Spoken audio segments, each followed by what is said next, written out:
There's another guard watch. I'm just gonna try to simply avoid it. Wrong way.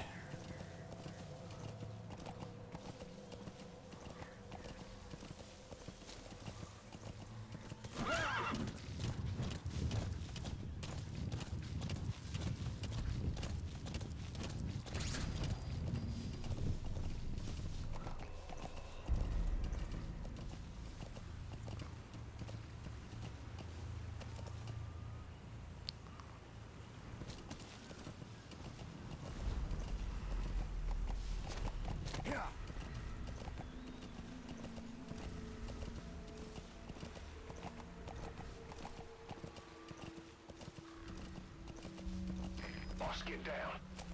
Yeah, still gonna want to use a horse for a minute. Crawl along the ground. That should enable you to sneak past enemies.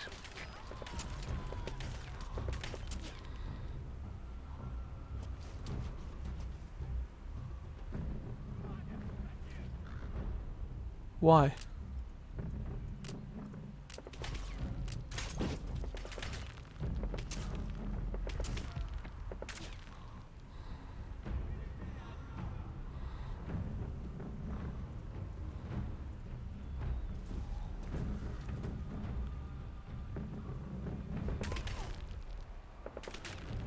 I'm a box. What you gonna do about me, homie? I'm just a box.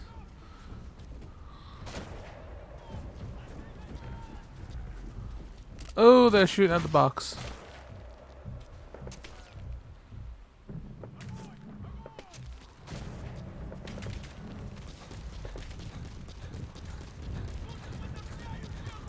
This is really fucking unfortunate.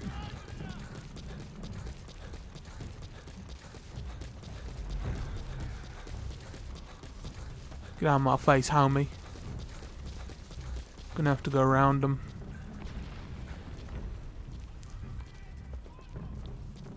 Damn, are they trying to set off explosions? Just for me? What kind of crazy assholes am I dealing with?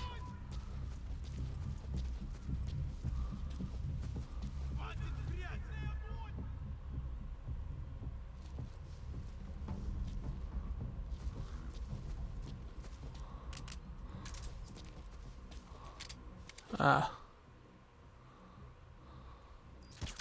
That's the target.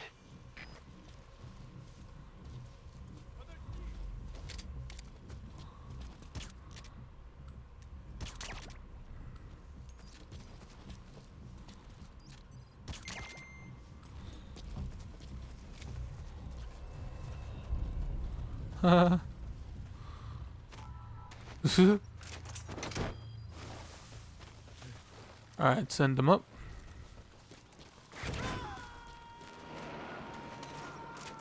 Side op completed. And you know what? Just because I feel like it, I'm gonna do these guys too. Another base. Development project has been added. There you go. He's coming too. Roger that. You have arrived at your destination. They all coming.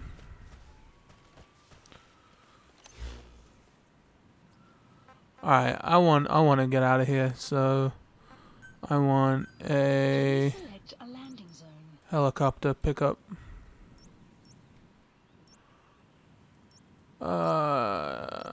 Support helicopter requested. Pick me up over there.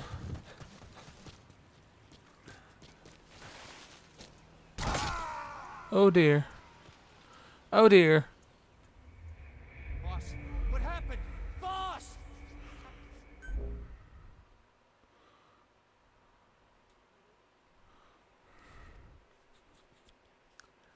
God damn it.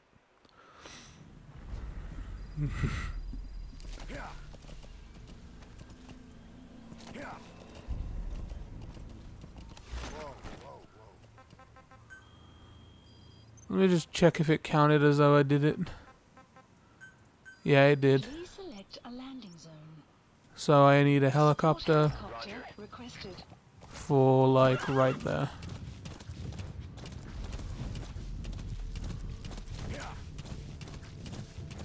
Oh well, overall this worked out better. No. Except I died, so it's gonna deduct some points at some point.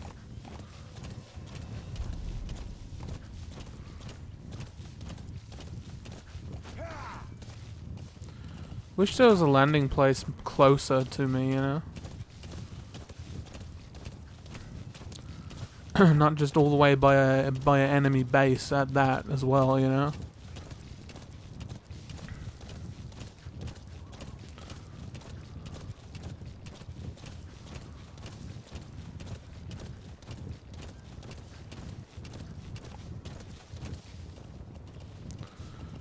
Honestly, the playing Ground Zeroes didn't necessarily prepare me for this. Not nearly as much as I thought.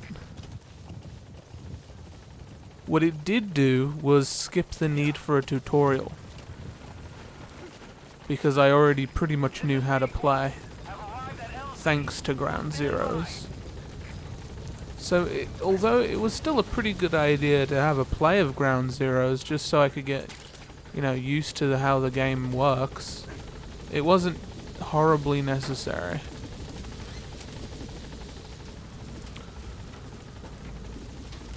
I need, give me a helmet to sit on. Why do we need to sit on our helmets? To protect our balls. And the horse gets lifted up the same way enemies do. It's fucking hilarious. I just haven't been able to fully see it yet, but it is funny. Yeah. Extraction arrived at Mother Base. Get me out of that area. Golden Crescent. Took a break. Do it for me. Come back to Mother Base ASAP. That's what I'm doing, bitch. Shit.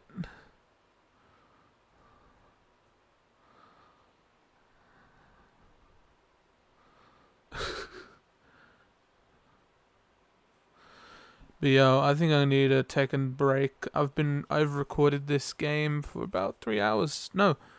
Yeah, like 3 hours and a half today. I know other people are like marathoning like the whole series in like one sitting or some stupid shit. I ain't about that. I'm gonna take my damn time with it. Edie, come back. It was good, Ocelot. Oh my god, that is the fucking cutest fucking thing I've ever seen in my life. Dog you brought back. In a Metal Gear game. Not sure about the breed though. He'll get bigger. I'm sure about the breed. You know I can look after him. Oh, I love that breed. You shut your Fill him mouth. up So he doesn't listen. I have a feeling someday he'll be used. Fucking I cute suspect you as discovered a real hell. diamond in the rough. Oh, that is so A little godlike. polish. I say we got a treat. Oh, it's so. That's so fucking godlike. Oh. Ocelot raising hounds. After all the gruesome shit in this game and whatnot, it's like you get some cute relief. It's like, oh, little cute doggy. God damn, that fucking dog though. Thank God it's not a Doge. I'd have been pissed off if it was a Doge. For real.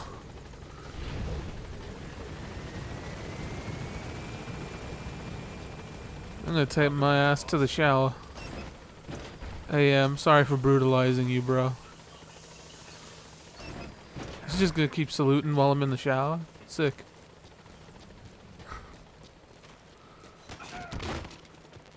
This is for standing outside while I was showering. Bitch. Boss. Well, now that I got you knocked out, I may as well.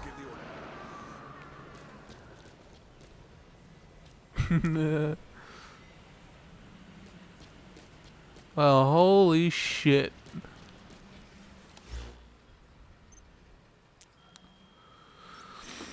Let's have a look then. Let's have a look around. There's a side up. Ooh. That's pretty cool. So let's just go on a cassette Hospitalized in Decalia. binge and just listen to all these goddamn cassettes real quick. British overseas territory that falls outside of Cypriot jurisdiction. You got moved from Cuba's Little America right into Cyprus's Little Britain. Why Decalia? The UK and the US remain close allies. The last place Cypher would think to look for you is inside their own system. That's what kept you safe in British military hospital for 9 years.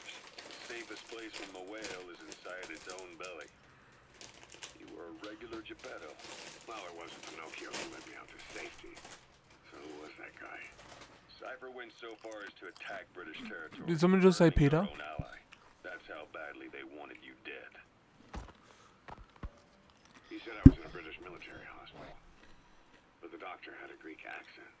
They hire locally. Easier to trust them.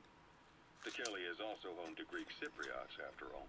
What about the Turks? They haven't returned to the south. Not yet. The Cyprus dispute is still a long way from resolved. The country is just as split as it was in '74. Turkish Cypriots in the north, Greek Cypriots in the south.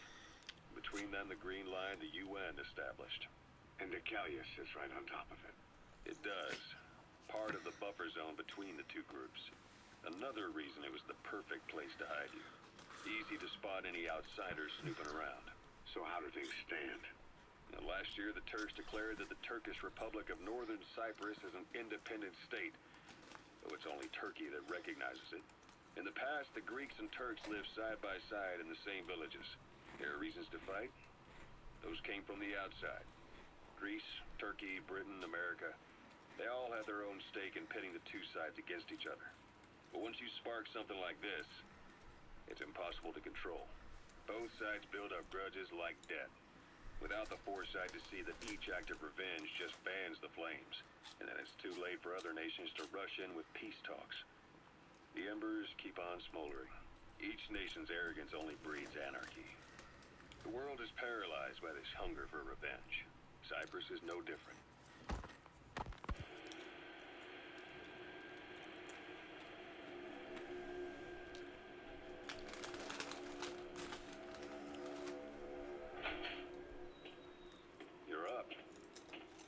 Changing ships?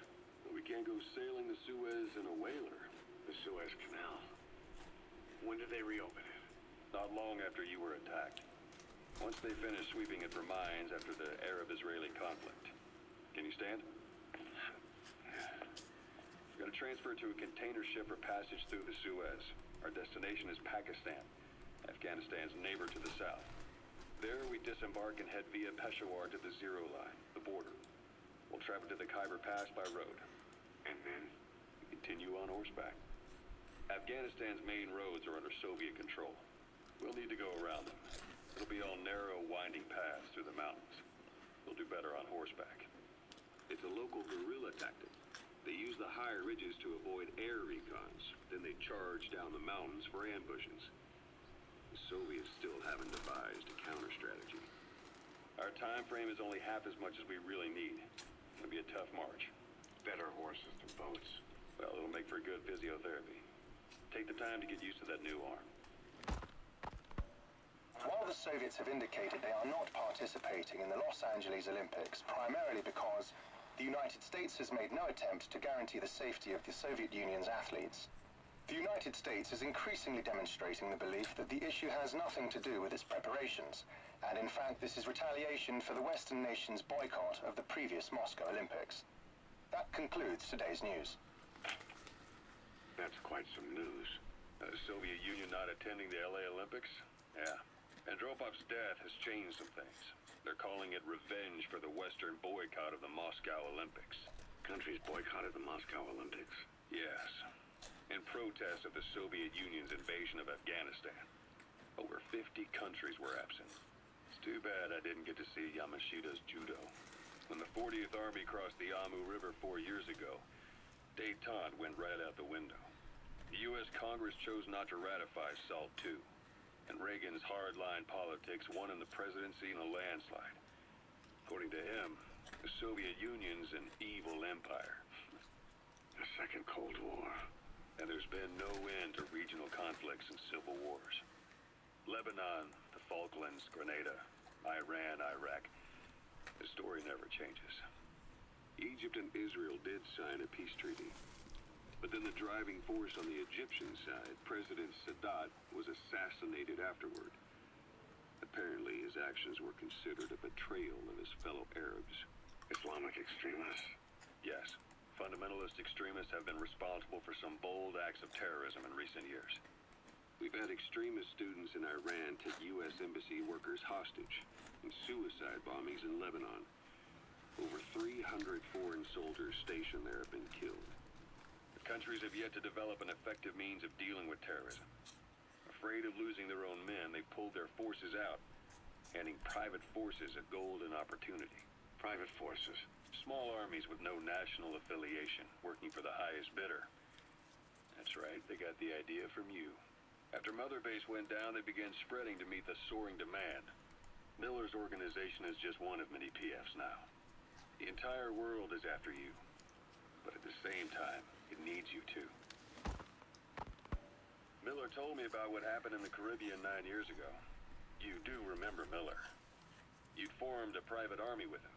An army with no allegiance to a nation. I remember, but... I see. You're not sure what's fact and what's a... Okay, I think we listened to these. I hear they started calling So each the other next up in one. Afghanistan. What's that about? You know the term Sharashka? It's slang for a suspicious, hastily thrown together organization. The word became associated with a type of forced labor facility in the Soviet Gulag system.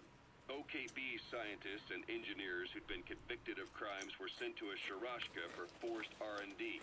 The Sharashkas were supervised by Lavrenti Beria of the NKVD, the secret police, under the official name 4th Special Department.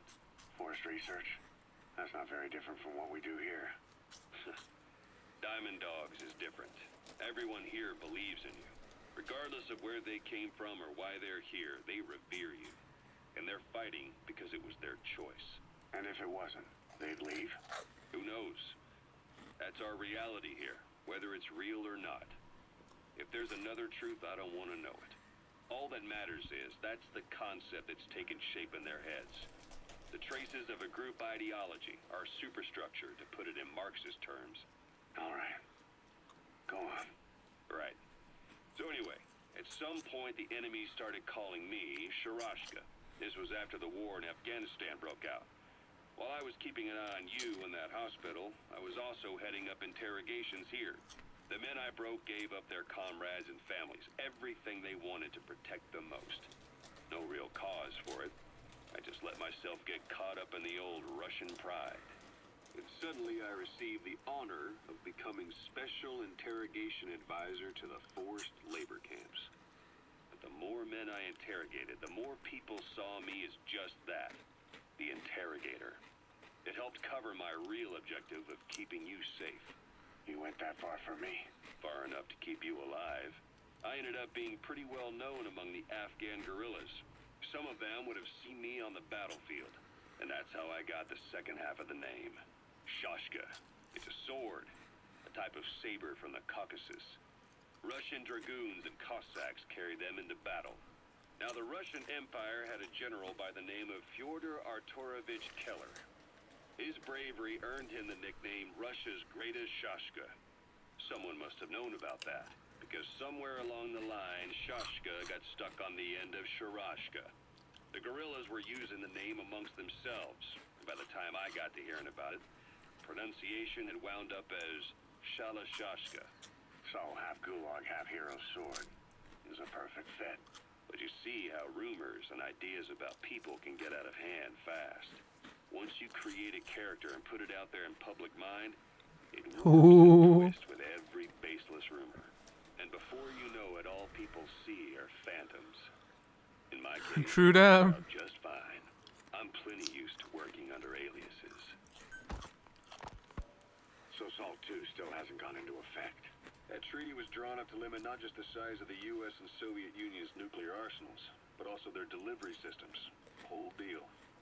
Just when we thought all those years of negotiations had paid off, somebody decides to invade Afghanistan. The timing couldn't have been worse. The president was in the middle of the SALT II talks back then. Maybe while you were busy trying to stop Peace Walker, I heard. President Ford was meeting with the General Secretary in Vladivostok. In his absence, the political brass in America detected what they didn't realize was false nuclear launch data from Peace Walker, and were on the verge of ordering a retaliatory nuclear strike. Coleman's big idea? Humans are incapable of destroying themselves. Turns out he never knew what humans are capable of.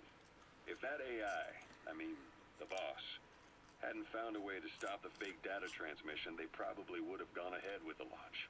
Deterrence was revealed as the pipe dream it was. All thanks to you. And her. The U.S.-Soviet talks looked set to fall through.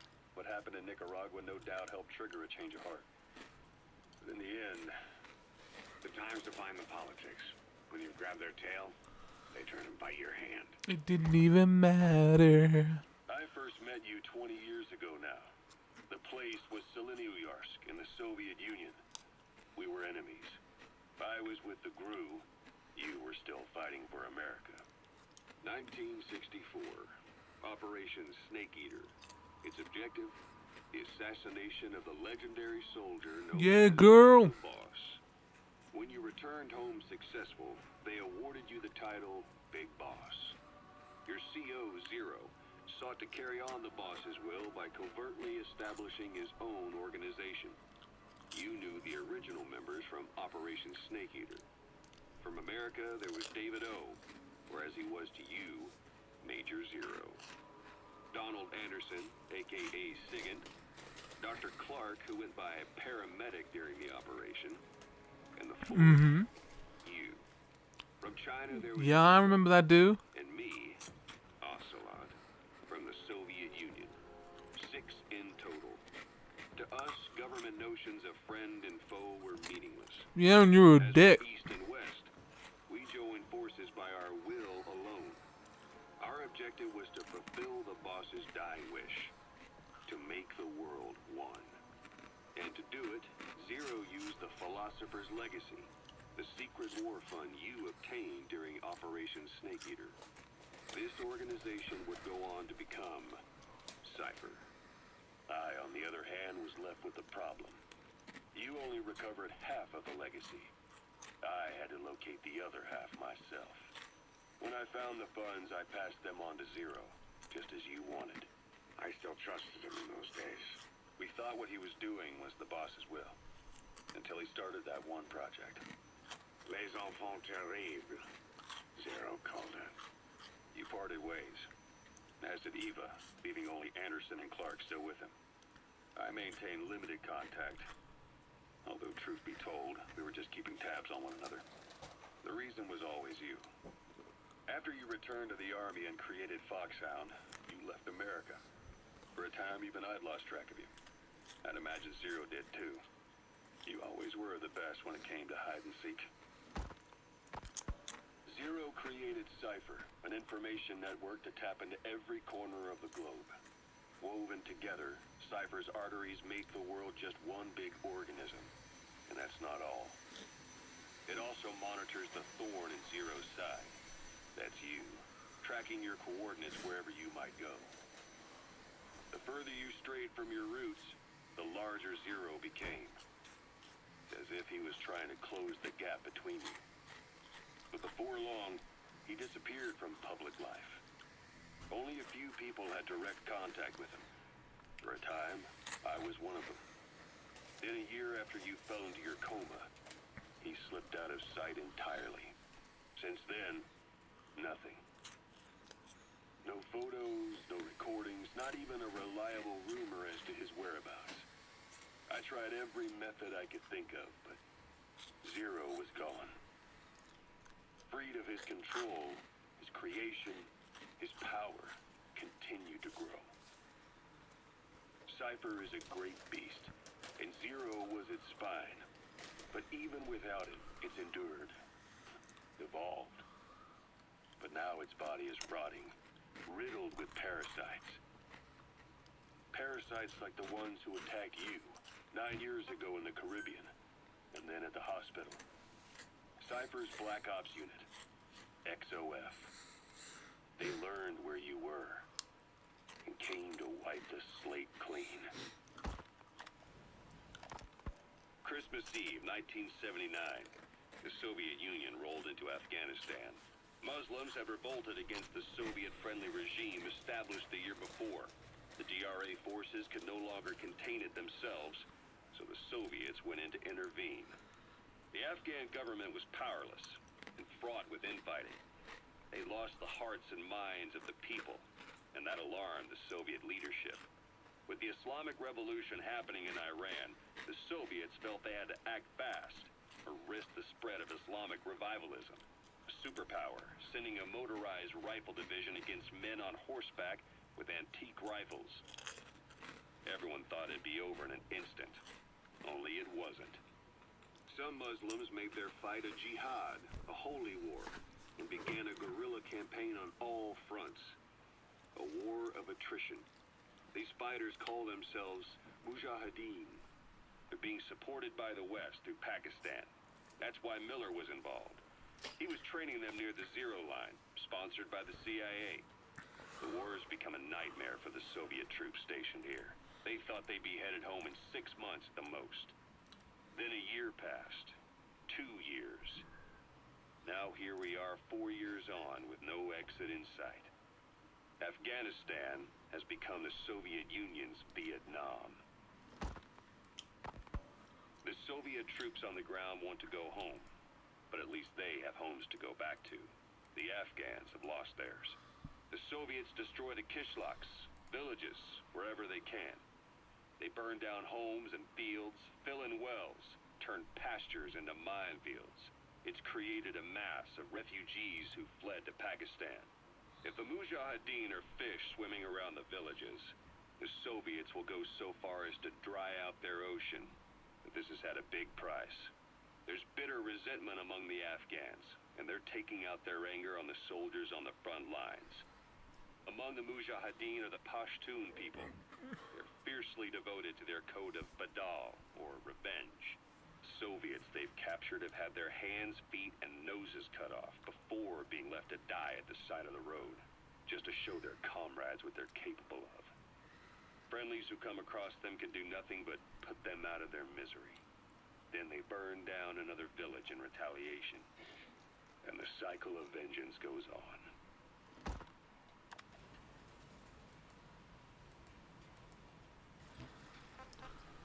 Whoa. I just ate some popcorn and shit. It was good. I think I've...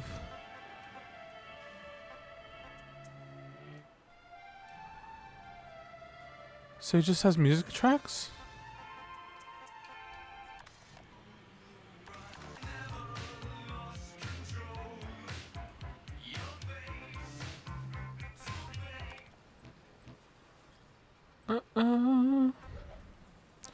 I need to stop that, otherwise I'm gonna get copyright claims.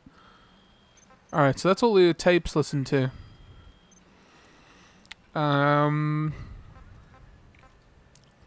Resources, what we got here?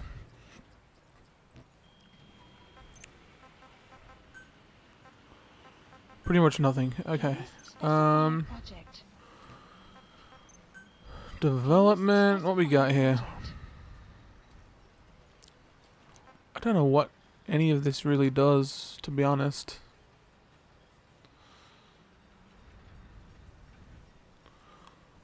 So Black Ocelot is the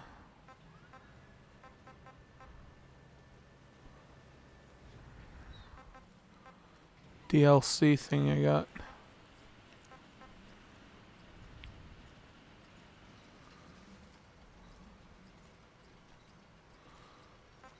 I don't know what. I don't really know what any of this. Please specify a project. Yeah, it's gonna take some time for me to get a grip of all of this shit. Please specify a project. Because there is a ton of stuff.